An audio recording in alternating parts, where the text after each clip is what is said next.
She offered a LGBTQ themed book to her middle schoolers. Parents filed a police report. Yeah, because the book teaches kids how to use adult anonymous gay sex apps. Okay? Pause it. Again, the book doesn't teach kids to do that. It talks about it. Any more so than reading a book about the Civil War teaches kids how to start a war. Go ahead. Anonymous gay sex apps. Okay? Children do not need to learn about that. I showed Emma Genderqueer, the book that depicts a graphic depictions of sex acts. And she said she had no problem with it. Okay. Then I only assume the Occam's razor. Emma wants children to be in positions to have sex with adults. I don't know what you would call that, because I try to be fair and honest and really understand. And so many of us want to take the position that she doesn't really want to hook up with kids. She is a tribalist who will say anything to defend the left. I just don't think we can do that, because that's not the simple answer. If an adult woman, Emma Vigeland, advocates for teaching kids to use Grindr and showing them porn, I can't make any other assumption other than she wants to engage in sexual activity with children. What would you ask of me? Because we can try and stretch it and say maybe she just doesn't know, but it's like, dude, I showed her the book.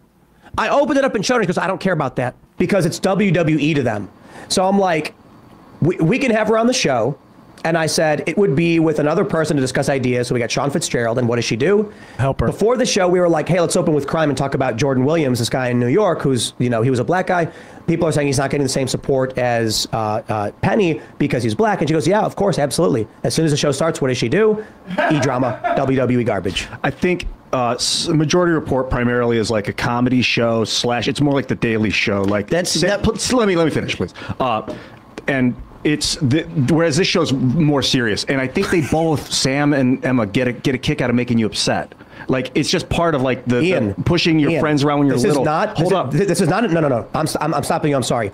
This is not me being like, oh, I can't believe I got dunked on it. This is Emma advocating for pedophilia. No, it's not. You cut her off at 1:05. I was watching this clip. I watched the show live. You cut her off at 1:05 in the clip and didn't let her talk about what she said. Maybe the teacher has a student in her class. And you cut her off, and that was the end of it. She couldn't explain herself. Watch the full episode. I did. I watched it once. Yeah. No, she goes into greater detail. We talked for like 20 minutes about how she was like, she explicitly said she did not care if 10-year-olds were shown blowjobs. I think she's out of line.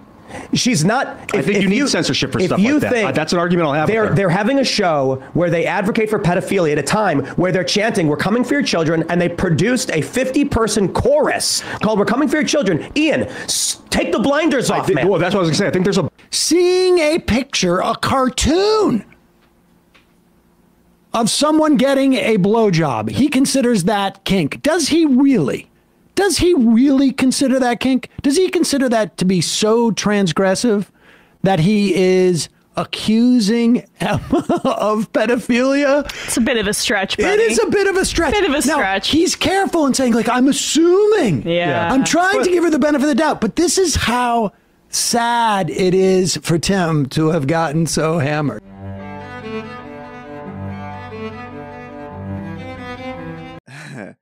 Like I have told you many times, right? Tim Pool is such a girl. It's such a whining little bee. Such a whining little bee. I told you last time that if there's one person who knows how to hold grudges, it's no other person than Tim Pool.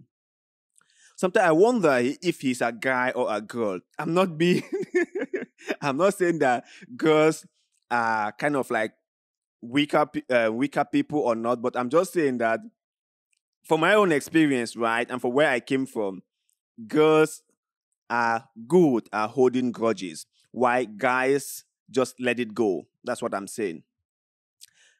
Tim Pool is someone, if you did something to him, he will never ever forget. He will always look for a way to hit back at you. And when he comes back at you, he's not going to say exactly what you said. He's going to take everything you said, twist it around, and then add many things to it, then throw it out into the public, just so you look bad to everyone out there.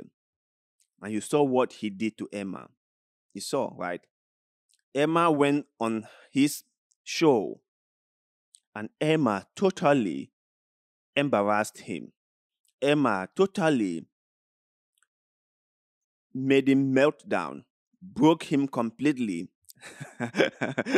And he was totally pissed.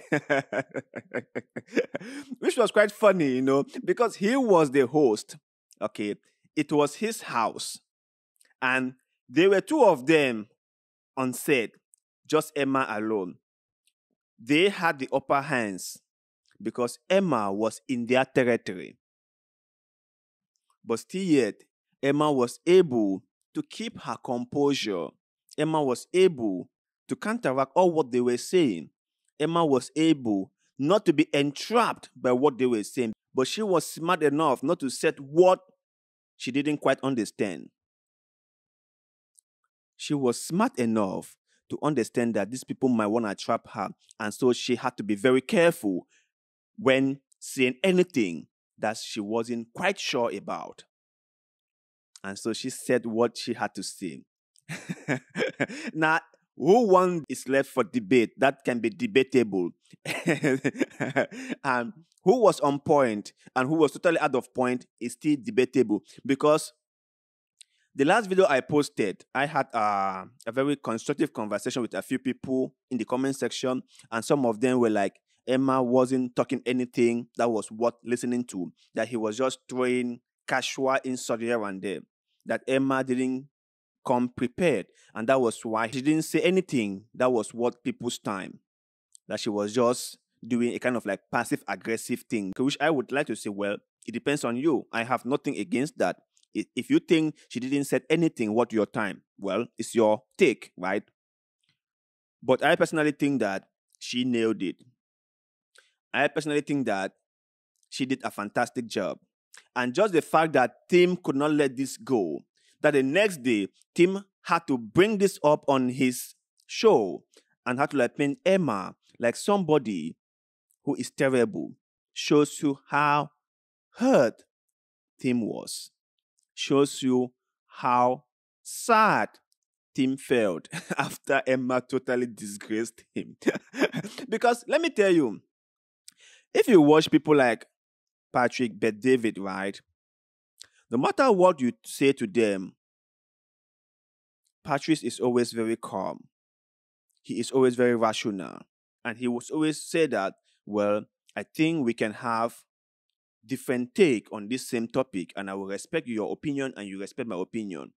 And we can always agree to disagree. He will not start lashing out.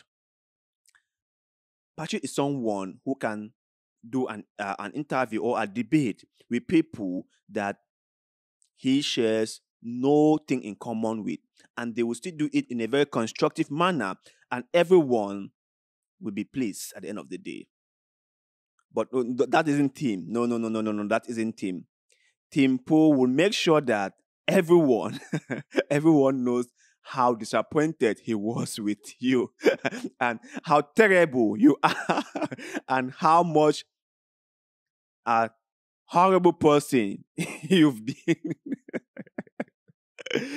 So when I watched this second episode of him just lashing out, and even when his own co-hosts were like, no, dude, she wanted to set something, but you didn't give her the time to explain. You just interrupted her without letting her finish. And he almost got angry with the co-host. And you see the way the co-host just let everything go to make sure that he doesn't want to get Tim angry. Which means that Tim is somebody, when you disagree with him, it's a whole problem. He is someone who doesn't like people who disagree with him. That's my take on this whole thing. But I might be wrong. So I stand corrected. To you guys out there, share your thoughts and opinions with us in the comment section below. Okay. What do you think might be the reason why Tim had to bring this up again? I mean, the whole conversation between him and Emma on air and started saying things that Emma didn't say? Why is he trying to portray Emma as someone who loved the whole idea of showing inappropriate things to children? Did Emma actually said those things? I mean, if you watch the previous episode or debate, did she said those things? Share your thoughts and opinions in the comment section below, because like always, we love hearing what you have to say. And also, please don't forget to like this video, share this video, follow our Facebook page, and most importantly, subscribe to this channel, because little bit of goodwill, like the way you're doing just now, help us a lot. I shall ever be grateful to you. So thank you very much for doing just that. And like always, see you in the next one.